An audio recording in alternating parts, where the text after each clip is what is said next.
Hello, everyone, and welcome to Brivia's December 2023 webinar. It's our final webinar of the year, and today's webinar is about why leaders should stop asking why and other cool things to know for elevating human performance. My name is Steve Smith. I'm Brivia's Vice President of Market Development. We are so excited to have you join us here today to learn how to continue to improve your leadership.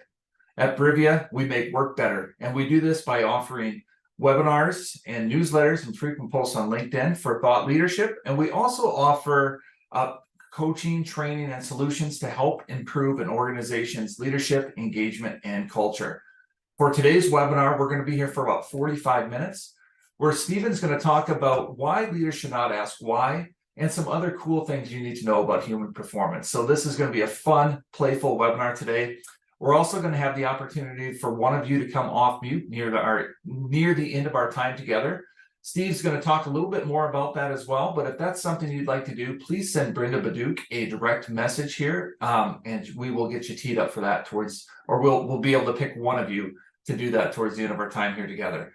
The webinar recording will be posted to our YouTube channel, and it, along with our valuable handout, will be sent to you tomorrow, available to you tomorrow when we send the link in the follow-up. As usual, we encourage a lot of interaction during our webinars, and this is something we love interacting with y'all that are here with us today. So please do that early and often using Q&A, using the chat button as well. And you can start that right now, actually, in the chat, if you want to let us know where you're joining us from today. I'm joining from my home office outside of Calgary, Alberta, and it looks like we're going to have a brown Christmas this year, but we sure are excited this time of the year. So while everyone's doing that in the chat, letting us know where they're joining us from, Steve, I'd like you to come on into the meeting here. We're excited to have you share these things with us today. And before I turn it over to you, Steve, I know you're going to ask me what I'm excited about. I'm going to beat you to it. So as you know, this is our 12th webinar of the year, right? We've had over 3,000 people register for our webinars this year. Awesome. Isn't that exciting? Awesome. It's exciting. It's a blessing, and we're honored and to have so many people interested in what we're doing and hanging out, for sure. Awesome. Well, Steve, I'm going to turn it over to you to tell us what you're excited about and to get us going on today's webinar. Yeah, I'm excited about lots of things. It's the end of 2023. I know it's a meaningful time of year, but it's also challenging. I am looking forward to, I'm excited about the Getting to Better newsletter, which we're going to up our game. And we've got some really cool things this year coming up, like the core communication. We are fine-tuning this program to be one of the best communication programs on the planet. And I'm excited about the people that have joined us here. I'm actually, it's funny because I normally don't sit. So people that know me, I'm kind of sitting. We are broadcasting live from New Path Youth and Family Services in Barrie. The Brivia team was extraordinarily busy this week, and we triple booked ourselves and ended up between North Bay and Toronto. And our good friends, CEO Jim Harris, allowed us to stop in Barrie to broadcast from here. So hello, everybody. We are broadcasting live from Barrie this morning, and I'm so glad you're here. So let's jump into this, because this, again, why leaders should stop asking why. Because most of you, it's a paradox. You're probably going, why? That's very interesting. I had a reaction the other day where somebody said, you can't stop asking why. And I said, tune in. So here we are. I want to talk about some small, subtle interactions today, like some of the small stuff that have a negative impact on our performance, but even more importantly, how they actually impact our innate human growth and our potential for growth. Of course, I'm going to share the main thing why we're here, which is why we should not ask why anymore as leaders or as humans, actually, which I hope you're really interested in. And also, as always, I want you, and the chat is already lit up. So have a conversation in the chat, ask questions, make comments, challenge the information. And I don't think, Steve, I said the thing that I'm excited the most about is the fact that so close to the holidays, such great people joined us to be here today. And I see some friends and some partners on there, and I'm always honored that people choose time out of their day to join us. So I'm going to open up with a story, and I think many of us can relate to, and then I'm going to get into the really good stuff. So I want to thank you for being here. And I want to thank the New Path people for housing us in their lovely office. So here we go. Open with a story just to get us started. I want to talk about this was like almost 20 years ago. I was facilitating a child welfare conference with 200 social workers from all over Manitoba, and we were working on the most difficult cases and identifying assessments and raising flags and identifying concerns for intervention. And tables were sharing out. Like we had people with microphones at every single table. They were sharing out. People were volunteering to share their story. And a lovely young social worker named Courtney raised her hand, took the mic, and started to share what her table came up with on a very difficult case. She started to share in detail. It was brilliant. I was like, wow, this is amazing. Partway through her story, while she was sharing out, her microphone started to tremble. And then she started to stutter. And then she stopped talking. And then she stopped, and then she started, and she started sharing again. And then she stuttered, and then she stopped again. And I said, oh, I was like, okay, please go on. I was close to the table. And then she started to share. And right when she was about to get to a really great part, she stuttered and then she stopped again totally. In a playful tone, I said, I leaned over to went over to her table and I said, oh no, you're almost there. You're almost there. I said, you're almost to the good part. And she didn't say anything. I said, why did you stop? You're almost there. And then she looked at me and she dropped her head and she said no. And she put the microphone on the table. Now, get this 200 people were there. This was a massive conference, right? And I was like, oh, what am I going to do? So I want you to guess what happened. Okay. I want you to guess. So I looked at my watch. We're close to break. And I thought, thank goodness we're close to break. Let's take the break. Sent 200 people to a break. And I was confused. I had no idea what was going on. Throw it in the chat. If you were me, what do you think was happening with Courtney? Brand new social worker sharing out. I want to see in the chat. What do you have for me? What do you think was the reason? Let's throw your answers in the chat. So we had a young social worker sharing in a conference with a microphone in front of 200 people, and then she stuttered, then she stopped, then she stuttered, and then she stopped completely. So what are your thoughts? Intimidated. Awesome. Corey's threw that in the chat. So she could have been intimidated. She was nervous. Okay, we had lots. Just throw it in the chat because I want to see it. Because I had her table mates were really helpful. They came over. They said same thing. I think she's intimidated. They said she was shy. Some people said that Danielle, maybe this is too personal of a situation, right? Everyone was guessing. I was super confused, right? She shut down. Someone came into me in the hallway and said, I think she grew up in care and this is difficult for her to talk about it. So all of these different, see so many great things in the chat. Well, that was the year I remember, no youth, no employee, no person, no meeting. I refused to keep guessing, even though up until that point in my career, I did. So I went over to find Courtney in the conference room lobby, and I went over to her and I said, hey, are you cool to have a conversation? Do you mind if I enter your space and take up a couple minutes of the break? And she said, yeah, not at all. I started focusing and thanking her and say, thanks for sharing. And I focused on the good stuff. And I said, you were sharing some good stuff. And sometimes people have difficulty talking in public. She stopped and said, what? And I said, yeah, some people, it's okay. And she goes, I love talking in public.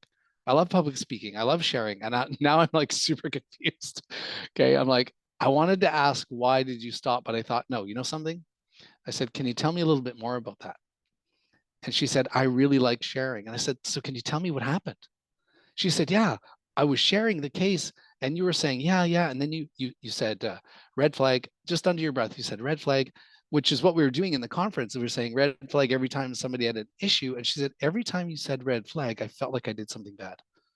Each time you said red flag, I felt guilty and it just made me feel like not wanting to share. And I said, oh my goodness.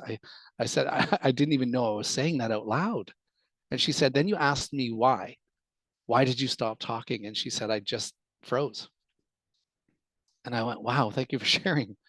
I didn't even notice. And something really silly came to mind and I still use it today. So I was just sitting there and I thought, Courtney, would you mind if I asked you a suggestion? And she said, what? I said, would it have made a difference if I said red flag? Or sorry, no, sorry, I already said red flag. I said, if I say green flag.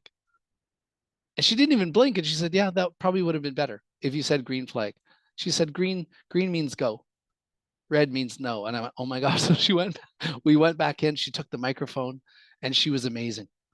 She was incredible. I think she has a future in public speaking. And ever since that moment, some of you people are here, you work with me, great people in the chat. Every time I want to say red flag, I say green flag.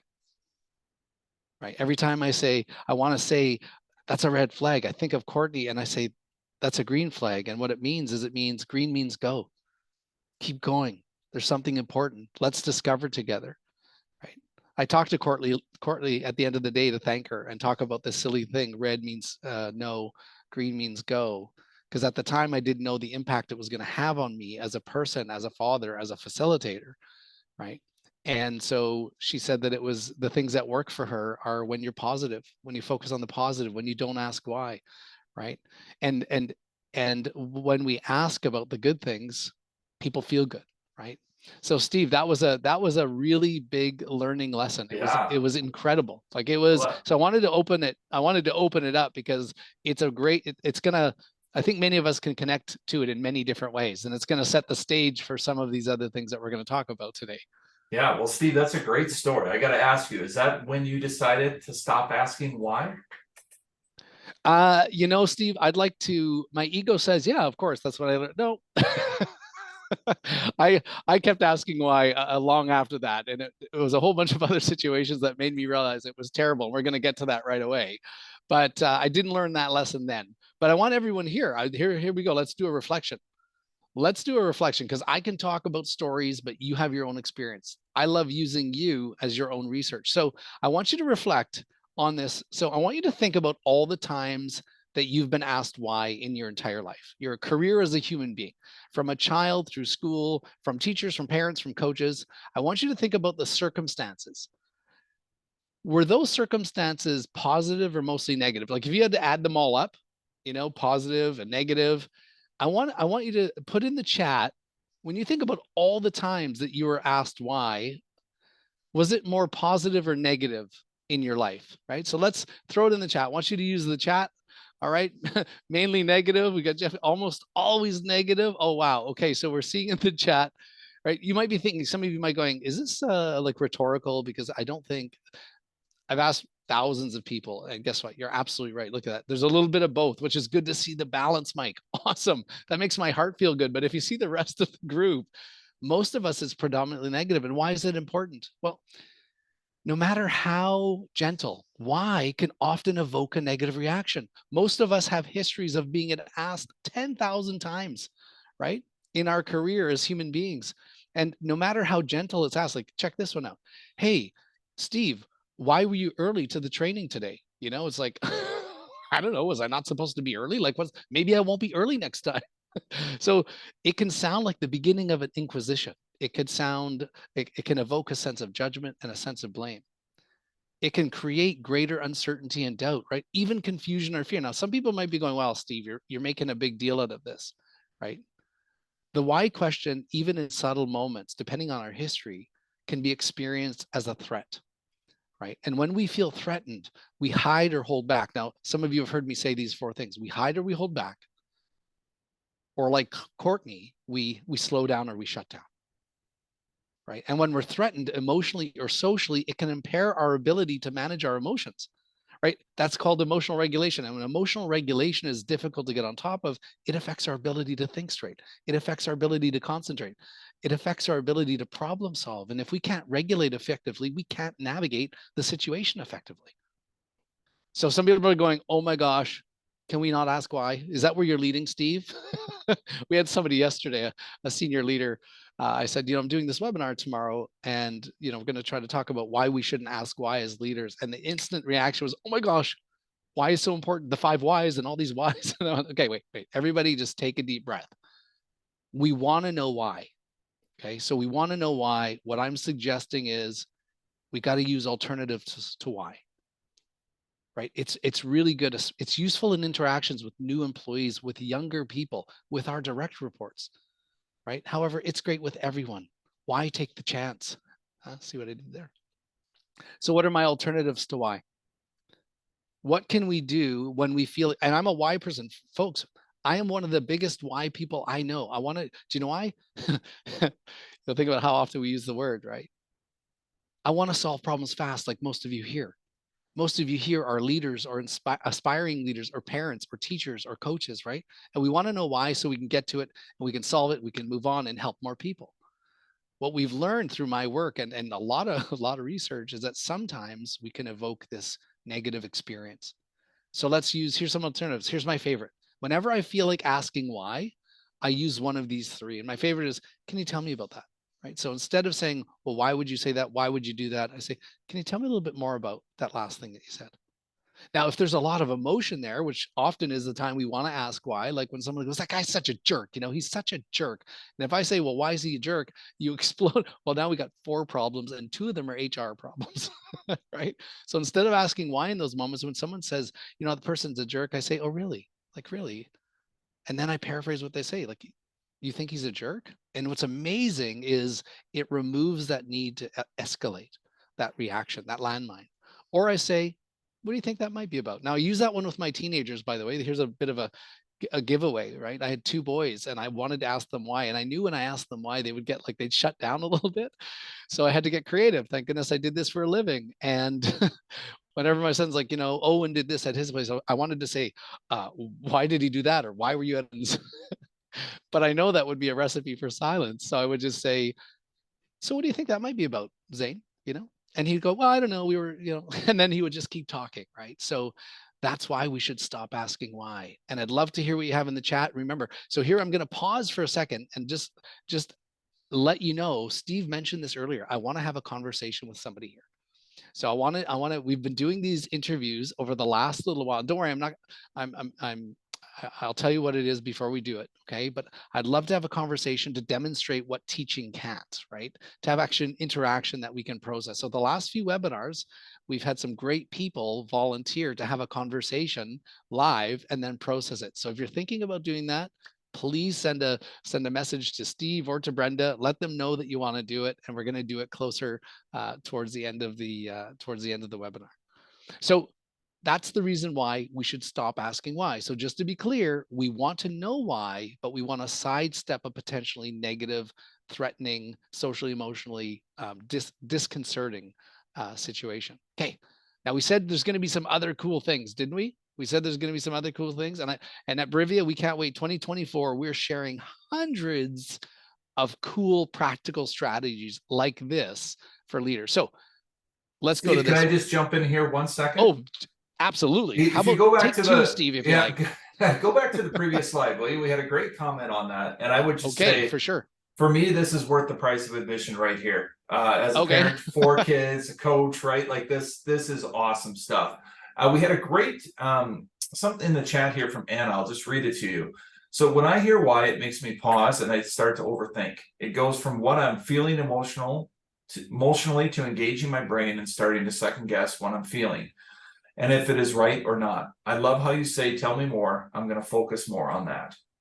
So, oh, wow. That's from Anna. Comment. Anna, thank you so much. And again, that just reinforces, and I think what she just explained, I'm writing a book called Getting to Better, super excited about it. And we talk about, communication, regulation, and navigation, Anna. And what you say is when your ability to regulate gets impaired, even just slightly, right? You start to second guess, that impacts your performance, to think straight, to focus, to problem solve, right?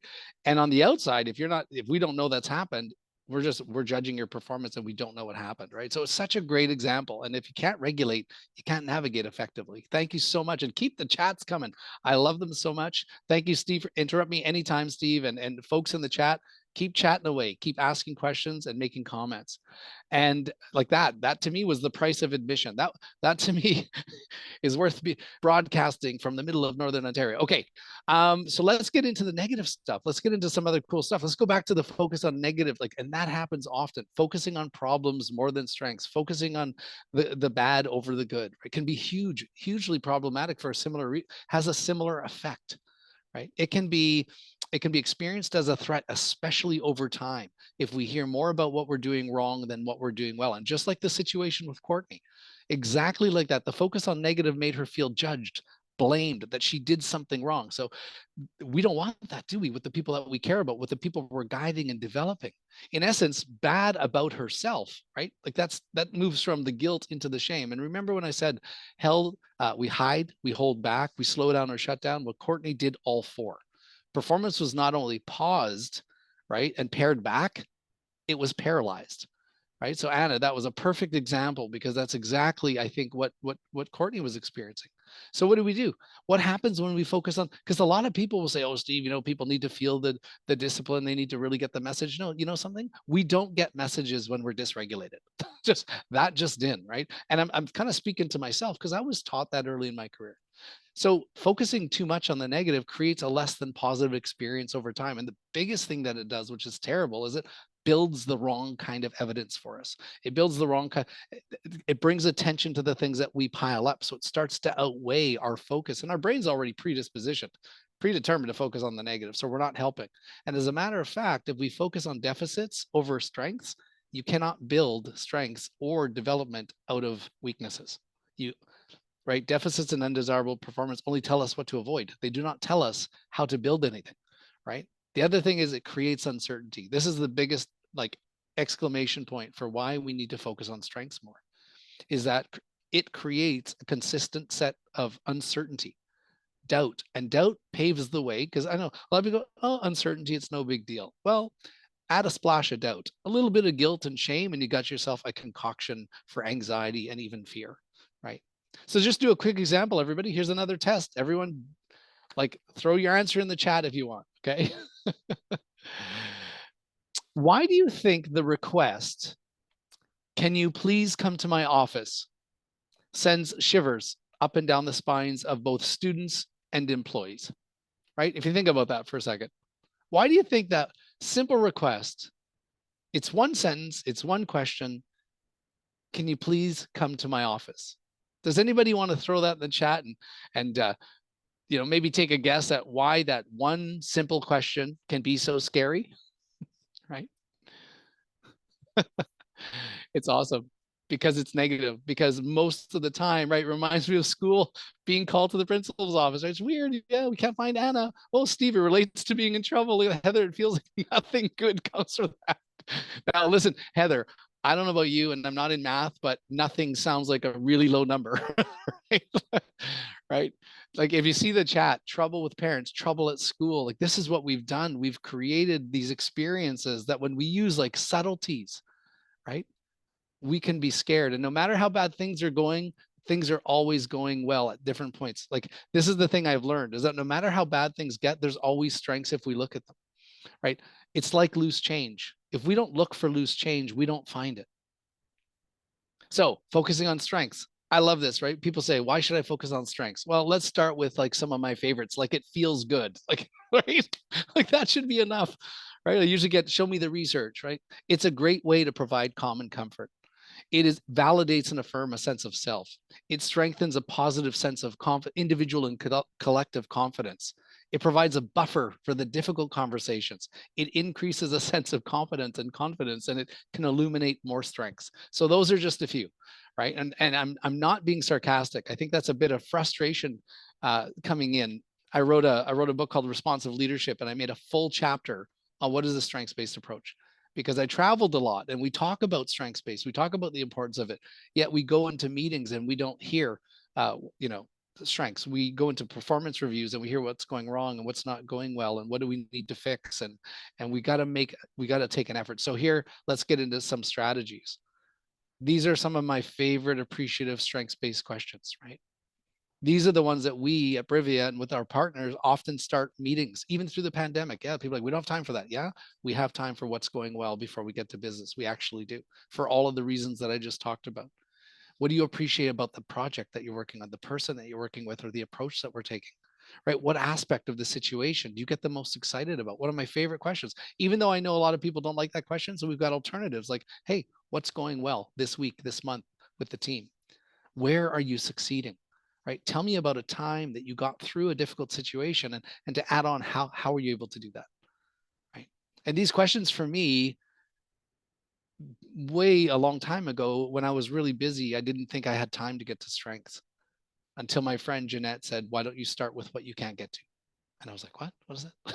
Right? Start with what I can't get to. And I'm like, yeah, I always get to business. I always get to the crap. I always get to the checklist. So I inserted what's going well as the beginning of every individual and team meeting. And what was really cool about it is it felt like like someone had cracked a window. And then all of a sudden our meetings moved faster. They became more efficient. and people were actually excited to be there, and they were started to get excited to share about what's going well. So it was a game changer, right? Focusing on strengths in a positive way like this at the beginning of meetings and throughout our interactions not only outweighs and counters the negative evidence, it creates a very different experience. Okay, so I wanted to share that. We must build the right evidence. That's what we've got to do. So when we build the right evidence, it changes how we think and how we feel about ourselves. We want Anna to feel less anxious. We want her to doubt and second guess herself as much as possible so that that confidence grows. So more importantly, it affects what we believe is we're capable of, right? These are really big things. So when we're comfortable, we're capable. When we're comfortable, we're confident. We can step up and step into what we are truly capable of as humans, right? We demonstrate what we're truly built for, right? Because I almost said drop the F-bomb. Sorry, I'm so excited. Fruit. What word were you thinking? Okay, so here we go. And I would Steve, love, just to yeah. stop here, we have someone ready for you. Oh my If goodness. you're ready for Wow, the that's interview, or do awesome. you want to cover a couple more points? Yeah, no, I think it's cool. Like, let's get to it. And All right. I can, while you're bringing them on, I can set it up, Steve. Um, and I was gonna say, Corey, are you sure you don't want to know what we're interviewing before you volunteer? Just kidding, Corey. Thank you for being here. Are you there, Corey? Yes, can you hear me? Oh, yeah, I can hear you. Awesome. Thanks for being here, and thank you for being a part of our learning. Because when we have a real life person and we talk about your experience, and through the conversation, it's kind of a level of learning that is impossible without your participation. So thank you for being here. I will do my best. All right, cool. So Corey, I'm going to set this up now. We're going to do two conversations, okay? And they're going to be very short. And the first conversation is kind of the way I was taught to interview people when something goes wrong. And we're only going to do it really short, and then we're going to do another conversation. The one thing I want you to pay attention to, Corey, because we're going to process it a little bit, but for the audience, and just to simplify this, I just want you to tune into your comfort level during the conversation. Now, not now, because of course you just volunteered and you're like, okay, what's Steve getting me? Your comfort level, I don't know where it is at now. Like, I'm hoping it gets higher, right?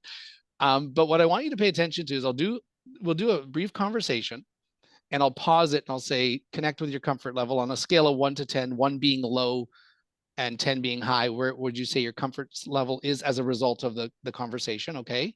And then we'll do it again from a different perspective and do the same process. Does that sound okay? Absolutely. Okay, cool. All right. So thank you, Corey. Here we go. I'm gonna ask you a question. We're gonna pretend that this is a work situation, and I've called you into my office, and I'm gonna ask you, Corey, can you tell me about something, and you can use like a real example, because I want you to use something real that's okay to share here in public. Okay. My question is, can you tell me about something that went wrong last week? Like something that didn't go as well as you wanted to. And that could be really wrong to a little bit wrong. But can you tell me about something that went wrong last week or the week before, like just over the last little while? Sure.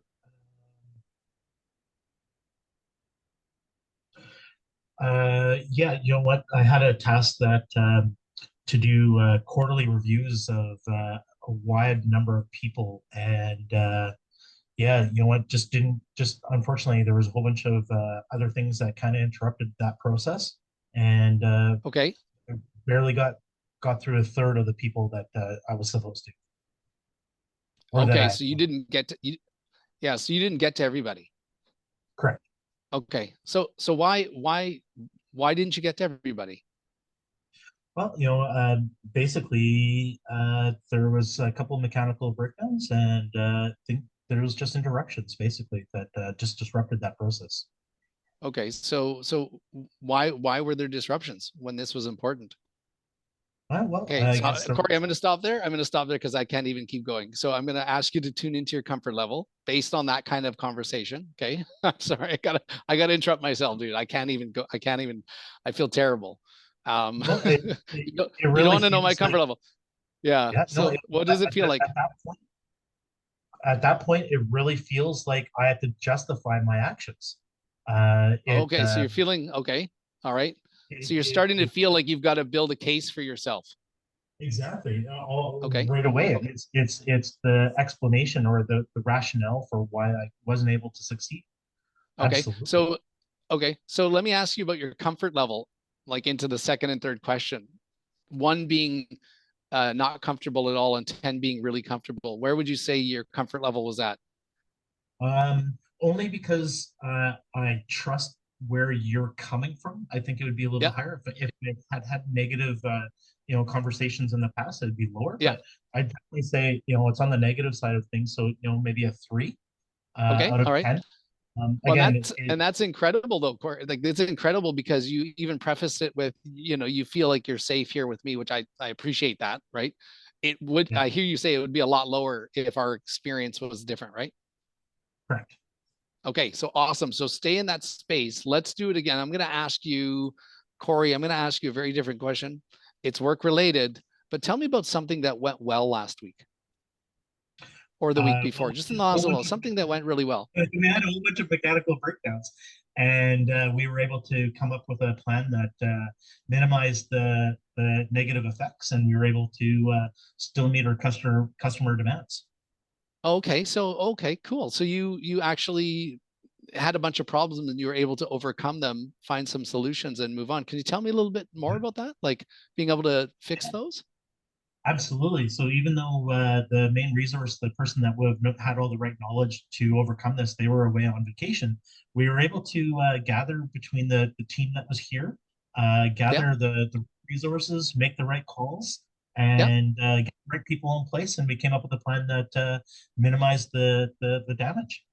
All right. So you got the right people, did the right thing at the right place, and you minimize damage. That's great to hear. And I'm gonna pause there and ask you to tune into your comfort level in this moment.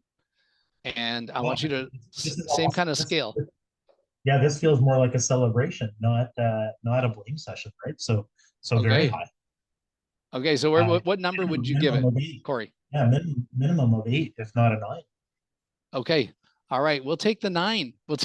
So, and this is my point, right? And now some people might be saying, Corey, like, and thank you for this because we talk about hiding or holding back or slowing down or shutting down. And in the first one, you're already starting to push back. Your mind's going into building a case. You don't feel comfortable, right? So it's dropping and it's going to, so versus a shorter conversation, because if we watch the recording, I can tell you the second conversation was even shorter, yet you're at a 9 and you feel like you're celebrating, right? Yeah. Diametrically opposed just based on the focus. Now, for those people that are here and think that this is a gimmick, and Steve is, I've done a lot of tests for 1 hour long conversations, strengths based versus problems based. And what we didn't even get to, Corey, like listen to all the stuff that you shared. You started talking about other people, the approach, the different things that happen, minimizing, like we're actually getting more information from you, right? To me, that blows my mind, right? Because we've created a condition where you feel like stepping up and stepping into it versus stepping back or hiding from it. Does that make sense based on the conversation? Yeah, without a doubt. Okay, awesome. So is there anything you want to add, Corey, before we move on? That was amazing, dude. Thank you so much for joining us. Is there anything you want to say now that you got the mic? Now that now that you're here with us? Any questions or comments? Again, I think that because I do trust your intent, it certainly makes all the conversations that much better. If you have a Right? history of Right. with negative context right from the get-go, even Wow. the popular one, or the second version, there might almost be Wow. like, am I looking for that catch? That, hey, Yeah. that Yeah. sounds great, but Yeah. there was no but, right? So Right. Yeah. and based on that trust. Nice. So obviously, the long-term effects of building up trust is Yeah. key to any Yeah. conversation between Yeah, members. absolutely. Wow. Thank you so much, Corey. I'm glad we recorded this because that was like a podcast in and of itself. So thank you for being here, Corey. Love it. So here's the thing for the audience that's here. That was like a case study in like the truth about trust webinar we did, right? About the impact. He said, I felt comfortable already with you and it built up this buffer, right? And created no openness, even if we would have slid or even if it went to negative. The other thing is here, get this, folks. I don't know how he's doing in either interview. See, as humans, we are great fakers, right? So we talked about the intent impact gap, right? So my intent is good. Every leader here gets up in the morning to succeed, and we ask questions like why all the time. We follow our approach that we were taught that focuses on the negative or assessing the risk and all this kind of stuff. Meanwhile, the people that we're working with are having an experience that we may not know about unless we tune into it. And I'll tell you, it's a good thing Corey tuned us all into his experience, because if I was learning as a leader, I'd be like, oh my gosh, stay away from that first one, move into this one. But many of us weren't taught those types of skills, which I'm excited about. 2024, we have added the strengths-based interviewing into the core curriculum model. So let's get back to this. We're going to open this up because I want to drop something that I'm writing a lot about right now. Is that my work has clearly illuminated this, that when we feel threatened socially or emotionally in a work setting, not only does it impact how we think and how we feel about ourselves, it affects our actions. In addition to this, the model that I'm writing, it makes a very strong case, like the absolute strongest, why we as leaders must create the conditions where people don't hide, where they don't hold back, where they don't slow down or shut down. And I'm going to drop the premise, Steve, before we open it up to any questions. All right. This is part of the I don't want to talk about the core algorithm in depth here, but one of the biggest premises is that as humans, each time we hold back, so we hold back what we want to say, we hold back what we want to do. Every time we hold back, we actually minimize our potential for growth. Yes. When we hold back, each time we hold back, even if it's for a good reason, even if it's to keep ourselves safe, even if it's because whatever it is, each time we hold back, we miss an opportunity to experience, to learn, to adapt, and to grow as humans. We actually minimize our capability. And the last thing I want people to think about before we go into the questions is, how many times have you held back? How many times have you held back this week, this month, this year? All right, Steve, back to you. Hey, we got one question here. To start with Steve. Context is important. Couldn't why be used in a positive frame? I feel why is that important to you as a follow-up question to an answer. What success did you have this week? Can be very reflective, energize, and insightful, deeper motivations and driving emotions, and can energize even further. Yes, Mike, I am glad you're here. You always ask great questions and give good input. Absolutely. You're right. Why can be used with that follow-up question. Why is that important to you? Because you use the word important, you bring it back to them. However, I think what I'm saying, what I'm really cautioning, because we minimize it, is how often the word why, even in milliseconds, they don't even hear the next one. Because we've been in situations, my friend, I won't speak for anybody here, but I've been asked why in a really gentle way because somebody is trying to catch me in something. And they ask it gentle. So why, want to know why, because this is important to me or to you. And all of a sudden I get hammered, right? And I think, and that's just one of many. So Mike, you're absolutely right. Especially like Corey said, if you've got a relationship with people, you can just roll with it, right? When the situation is new, when the trust isn't there, when it's a new employee, when it's somebody that has less power than us, just knowing that people have a history of thousands of times of being asked why, it's almost like, why step on the landmine, right? See what I did? Paradox. Why? Right? So Mike, that is awesome. Yes, you can use it in that way. And I'm just saying, just be very, very, very careful, right?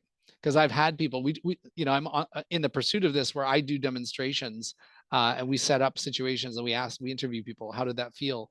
And it's predominantly negative, right? And you hear lots of stories about people feeling like they've been manipulated with a series of why questions. Okay. So thank you. Awesome. And I'm just saying it's great. It could be awesome, and especially used with other approaches. But I've got to this point in my career where I'm not even going to take the chance. Right? Why even take the chance? So thank you, Mike. Awesome. Such a great question. Another comment came in, Steve, from another Steve. So 3 Steves. All right. Yes, Steve Nakanashny is here. Hey, shout out to Steve Nakanashny. Yeah, the word but can have that same negative impact as why. Oh, yes, Steve. It should be a but with 2 T's because, it just, okay, I won't say what came to mind. Absolutely. But it has a magical ability to erase everything that was said before it. right? And you're absolutely right. Many of us have had, like, it's wild. It's so prevalent. Like, try doing this. This is just a great experiment over the holidays. Have a conversation and then just slowly provide 3 compliments and then pause and watch about 50% of the people go, okay, what are you going to say? But they'll actually insert it. We are so used to certain kind of sandwiches or certain kinds of approaches that lead with a couple of strengths and then and they erased. And now, Steve, that is a great question. And one of the things we teach people to do is to take the but out, to butt out and put an and in. And I use it all the time. I do it. I'm talking all the time, obviously. And even just yesterday, I was talking to executive level leaders and I said, you could do this. And then I was about to say, but, and I said, and I continued, right? So I've learned to replace the word but because it's common. It's a great word. We've used it lots. Again, why take the chance, right? So thank you. Awesome. Anything else? I see Jeff Carter. You see that? Yeah. Who, you want to talk about Jeff's comment there on tone? Yeah. Tone is important. Thanks, Stephen. Thanks, Jeff. Why is that important to you? Can be asked, with the implication that it's actually not important. You got it, Jeff. Absolutely. Tone is so critical. Even with we do it's like, so, why did that happen? And Jeff, I think I'm at the point too, where it can be gentle, no matter how gentle, it can still feel like something's coming, right? But I think if you can get creative and, like Mike said, combine it in different ways and it's genuinely authentic with the basis of trust, you're going to be okay. But again, why take the chance? And we've talked about that too. We have 2 questions we use in our training called the $1 million questions. What difference would that make and how would that be helpful? And you got to be careful with what difference does it make, right? Because tone is absolutely everything.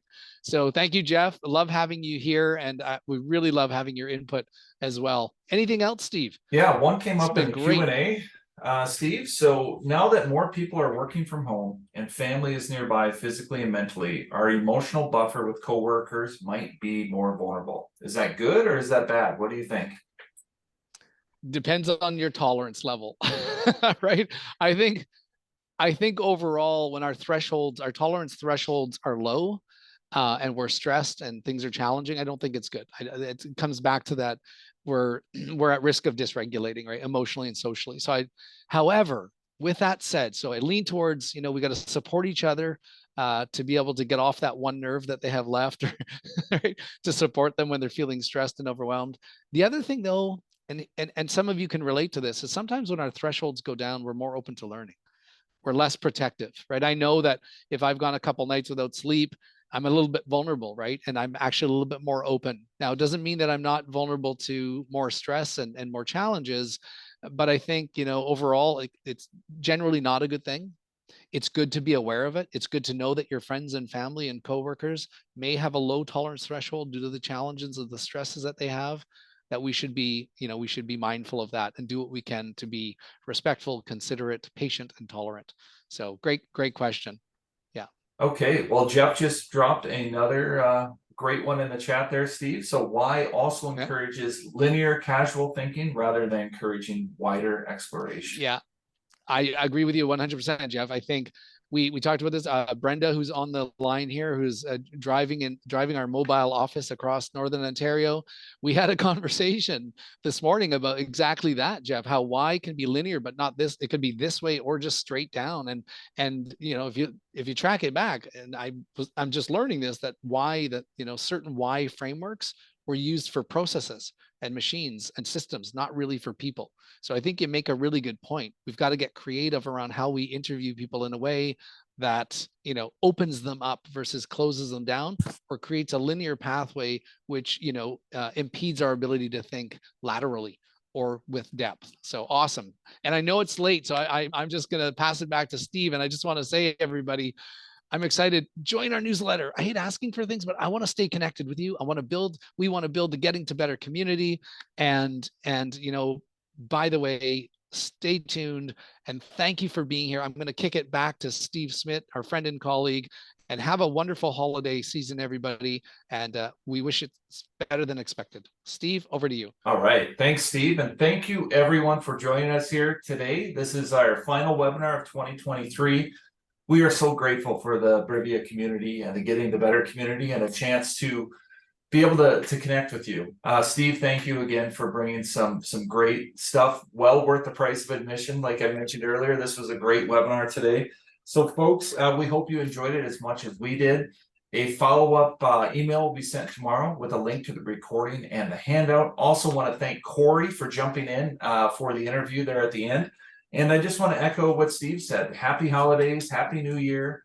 We will be back in touch with you in 2024 and look forward to continuing to build this better, getting to better community. So have a great rest of your day, everyone, and we'll chat soon. Thanks, Steve. Thank you, everybody.